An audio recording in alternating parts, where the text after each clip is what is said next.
जगन्नाथ मंदिर अगर आप जाते हो, वहां पर जो प्रसाद बनता है 7 मटके रखे जाते हैं। अब आग अगर नीचे जलाया गया, चावल सबसे पहले कौन सा पकेगा आप बताओ? नीचे वाला, करेक्ट। हमेशा ये अजूबा है, 7वां पहला पकता है फिर नीचे, और ये सिर्फ जगन्नाथ मंदिर में होता है। आज भी वहां पर अगर आप जाते हो, झंडा जब हवा चलती है तो वो एक तरफ लहराना चाहिए, लेकिन वो लहराता दूसरी तरफ है। साइंटिस्ट तक नहीं समझ पाए ऐसा क्यों। आज भी रोज शाम को वहां पर एक व्यक्ति जाते हैं, वो एक समाज के हैं जो इतने सालों से कर रहे हैं, लास्ट 800 साल से ये परंपरा चले आ रही है। रोज नंगे पांव ऊपर, एक तरीके से आप समझो 5 फ्लोर की बिल्डिंग चढ़ रहे हैं, और 30 किलोस का वेट होता है, उसमें ध्वज होता है, वो ध्वज लगाते हैं रोज, चाहे आंधी हो, तूफान हो, बारिश हो, क्योंकि अगर एक दिन भी नहीं लगा तो मंदिर 12 साल के लिए बंद हो जाए। तो ये सारी चीजें क्या है, साइंस भी इसके सामने फेल है। मर्यादा पुरुषोत्तम राम 1940s में किताब लिखी गई थी, अमेरिकन हिंदू। उसके लेखक ने जब उस समय के मिनिस्टर्स को ये गिफ्ट करा था, तो उन्होंने उसमें मेंशन किया था कि मैं पर्सनली पूरे दुनिया को घूमा था। उन्होंने पहली चीज बताई कि वो जब एक ट्राइब के पास पहुंचे तो उनके भाई आप लोग किसको मानते हो? तो उन्होंने बोला कि बहुत साल पहले, करीब 15,000 साल पहले, ऐसा हमारे पूर्वज बताते हैं, यहाँ पर एक हस्बैंड एंड वाइफ आए थे। हस्बैंड अपने ब्रदर के साथ भी आए थे, और उन्होंने हमें सिखाया प्रेम कैसे करना है, उन्होंने हमें सिखाया एक स्त्री का रिस्पेक्ट कैसे करना, उन्होंने सिखाया कि किस तरह से हमें सबके लिए मर्यादा रखनी चाहिए। ये किसकी बात कर रहे थे? मर्यादा पुरुषोत्तम राम। अयोध्या में आज से 25 वर्ष पहले टेररिस्ट लोगों ने वहां पर बॉम्ब प्लांट कर दिया। उन्होंने बॉम्ब प्लांट किए थे 4, 3 को डिफ्यूज कर दिया था वहां के पुलिस वालों ने। अचानक से एक टेररिस्ट जो पकड़ा गया, उसको जब मारा पीटा गया तो उसने कहा एक बॉम्ब तो बचा हुआ है, वो हनुमानगढ़ी में लगा हुआ है। पुलिस वाले बॉम्ब स्क्वाड के साथ तेजी से उस तरफ भगे, और उसके बाद वो लोग क्या देखते हैं? वो लोग देखते हैं कि हनुमानगढ़ी मंदिर के जिस प्लेस पे बोला गया था बॉम्ब में, वहां पर एक बंदर बैठा हुआ, और वो बंदर तार चबा, और उसके बाद वही सेम बंदर मंदिर के टॉप के कलश के पास जाके बैठ गया है। सबने नकमस्तक किया, क्योंकि जब जाके उन्होंने बॉम्ब पे नोटिस करा 3 सेकंड का टाइमर बचा था। और ये हनुमानगढ़ी कौन सी जगह है? ये वही जगह है जहाँ श्री राम बोल के गए थे हनुमान जी। चंद्र भगवान की 27 बीवियां थी, उनमें से उनकी एक बीवी थी रोहिणी। रोहिणी के अलावा किसी और पे ध्यान ही नहीं देते। चंद्रदेव जो है, उनके फादर इन लॉ कौन है? प्रजापति दक्ष। तो दक्ष जी को जैसे बाकी बेटियों ने कंप्लेन किया, तो दक्ष जी क्रोध में आके इनको श्राप दे दिया कि तुझे बहुत गुरूर है ना, तेरे सोम का, तेरे ब्यूटी का, तेरा इस चीज का, तू पूरा मुरझा जाए,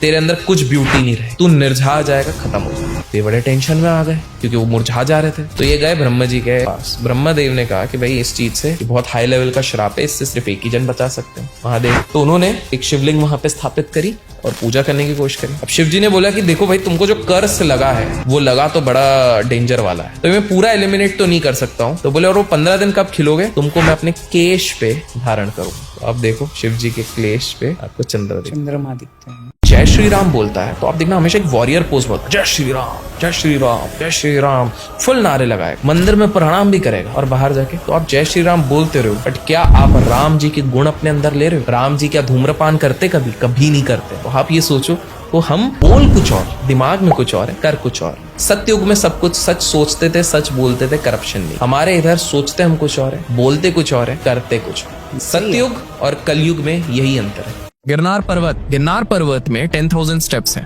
1947 भारत आजाद हुआ, ब्रिटिश सोल्जर्स को इतना पता चल गया था कि यार भारत में ना कुछ ऐसी जगह है जहाँ कुछ इनके बाबा लोग और अघोरी लोग बोलते हैं बहुत ताकत है। तो 13 लोगों का ब्रिटिश का ट्रूप उधर गया, इतना पावरफुल है, जाके हम पता करेंगे। वो गए, एक रात में 13 में से 12 पागल हो गए, और जो एक निकला वो ये बोले यार हम ढूंढने गए थे कि इस दुनिया को किसने बनाया, वो तो खुद यहाँ पर विराजमान है। वहां पर एक केव्स है। पीपल हैव सेड कि हमको रात को इधर डमरू की आवाज आती है, क्योंकि ऐसा मान्यता है कि देवी देवता भी वहां पर डांस करने के लिए आते।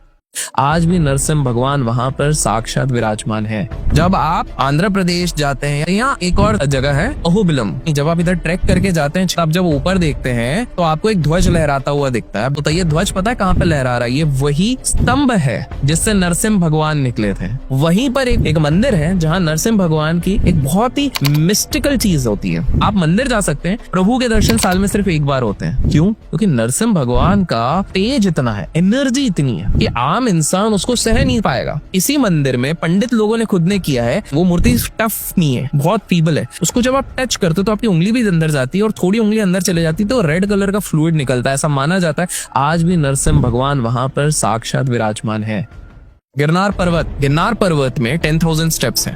1947 भारत आजाद हुआ, ब्रिटिश सोल्जर्स को इतना पता चल गया था कि यार भारत में ना कुछ ऐसी जगह है जहाँ कुछ इनके बाबा लोग और अघोरी लोग बोलते हैं बहुत ताकत है। तो 13 लोगों का ब्रिटिश का ट्रूप उधर गया, इतना पावरफुल है जाके हम पता करेंगे। वो गए, एक रात में 13 में से 12 पागल हो गए, और जो एक निकला वो ये बोले यार हम ढूंढने गए थे कि इस दुनिया को किसने बनाया, वो तो खुद यहाँ पर विराजमान है। वहां पर एक केव्स है। पीपल हैव सेड कि हमको रात को इधर डमरू की आवाज आती है, क्योंकि ऐसा मान्यता है कि देवी देवता भी वहां पे डांस करने के लिए आते।